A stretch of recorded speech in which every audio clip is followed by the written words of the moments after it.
শেখ হাসিনার দেশে ফেরার ঘোষণাকে কেন্দ্র করে নতুন রাজনৈতিক বিতর্কের জন্ম দিয়েছেন সাবেক স্বরাষ্ট্র প্রতিমন্ত্রী ও আওয়ামী লীগের সাবেক নেতা তানজিম আহমেদ সোহেল তাজ। সামাজিক যোগাযোগ মাধ্যমে দেওয়া এক তীব্র প্রতিক্রিয়ায় তিনি দাবি করেন, একজন নেতার অহংকার ও ভুল সিদ্ধান্ত শুধু একটি রাজনৈতিক দলকেই নয়, পুরো দেশকেও গভীর সংকটে ফেলতে পারে।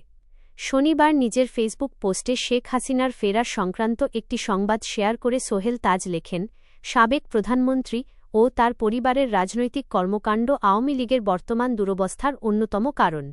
তিনি অভিযোগ করেন, গণতন্ত্র ক্ষতিগ্রস্ত করা, দুর্নীতি, অর্থ পাচার এবং জনগণের আস্থা হারানোর মতো ঘটনাগুলোর দায় এড়ানোর সুযোগ নেই।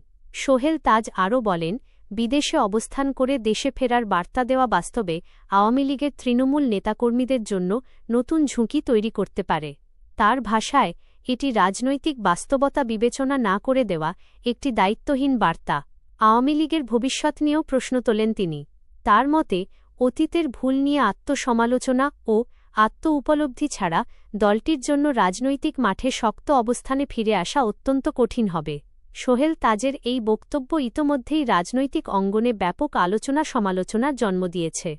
বিশেষ করে আওয়ামী লীগের প্রতিষ্ঠাতা পরিবারের একজন ঘনিষ্ঠ সদস্যের কাছ থেকে এমন প্রকাশ্য সমালোচনা নতুন করে দলটির অভ্যন্তরীণ সংকট ও ভবিষ্যৎ রাজনৈতিক অবস্থান নিয়ে প্রশ্ন তুলেছে।